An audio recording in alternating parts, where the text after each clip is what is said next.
और सुरुचि से उत्तम उत्पन्न होता है, और जो है सुनीति से ध्रुव जी महाराज उत्पन्न होकर के आते हैं। एक दिन क्या हुआ, माता सुनीति जो है पहले प्रथम रानी थी, लेकिन एक बार राजा शिकार करने के लिए गए और सुरुचि को देखा तो घर में ले आए, और घर में जैसे ही लेकर के आए तो सुरुचि ने कहा देखिए इनको बाहर महल के कोई दूसरा स्थान दे दीजिए। तो पटरानी का स्थान सुरुचि को दे दिया और सुनीति को अलग महल में स्थान दिया। एक दिन क्या हुआ, सुनीति मैया ने अपने प्रिय पुत्र जिसकी आयु मात्र भी 6 वर्ष की है, उनको तैयार किया और कहा जाकर के अपने पिता को प्रणाम करके आ जाओ। और जैसे ही प्रणाम करने के लिए गए तो एक सिंहासन खाली था, जाकर के सिंहासन पर जब बैठ गए, और जैसे ही सिंहासन पर बैठे तो सुरुचि आकर के देखती है, कहती है अरे तुम हमारे पुत्र नहीं हो और तुम्हारी कैसी ऐसी इच्छा हो गई इस सिंहासन पर बैठे। अगर तुमको सिंहासन पर बैठना है जाओ भगवान की तपस्या करो, और जब भगवान प्रसन्न हो जाए तो भगवान से मांग क्या लेना कि सुरुचि के गर्भ से जन्म लेकर के आओ। आज कहा जाओ भगवान की तपस्या करो और फिर गर्भ आने के लिए मांगो, और जब गर्भ आने के लिए भगवान कहे क्या किसके गर्भ में जाना है तो मेरा नाम ले लेना, और जब तुम मेरे पुत्र बन करके आओगे तब इस जो है सिंहासन के अधिकारी होगे। आज कहते हैं असका ही मंदिर बाहर दिल खरे मंदिर बाहर दिल खरे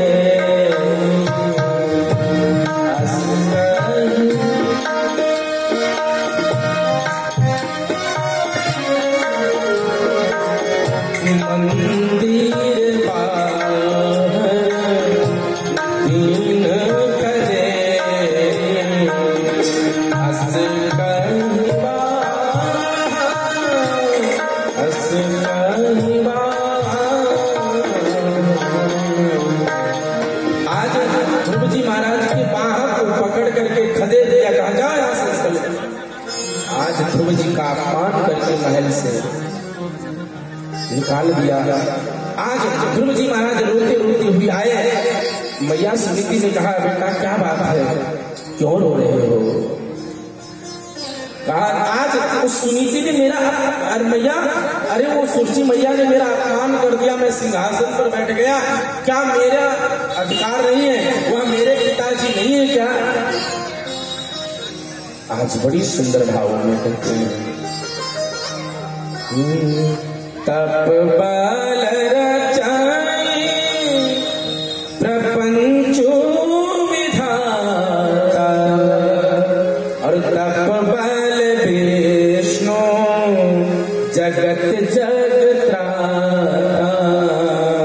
तप बल शंभु कर संहार, तप बल से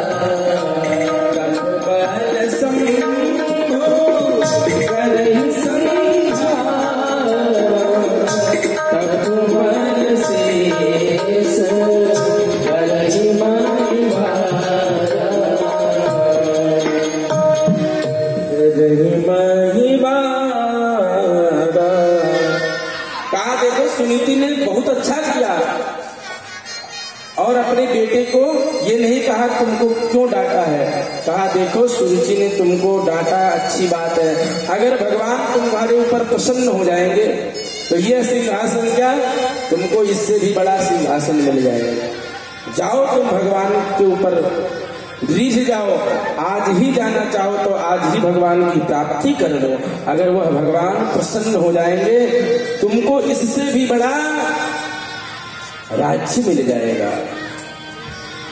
आज जो है नारद जी महाराज ऊपर से देख रहे हैं, आज जो है सुनीति मैया कहती बेटा जाओ, आज भगवान को प्राप्त करना है तो आज ही वन को चले जाओ। आज 6 वर्ष की आयु में अपनी माँ की आज्ञा लेकर के ध्रुव जी महाराज जो है आज भगवान की प्राप्ति के लिए निकल पड़े। और नारद जी महाराज ने मन में विचार किया, ये 6 वर्ष का बालक जंगल में जा रहा है और जंगल में किसी जानवर ने खा लिया तो बड़ा अनर्थ हो जाएगा। तो आज नारद जी महाराज ने परीक्षा हेतु जो है आकर के ध्रुव जी से कहते हैं, देखो जंगल में मत जाओ, वहां बहुत बड़े बड़े जो है जानवर रहते हैं और वहां खा लेंगे तुमको।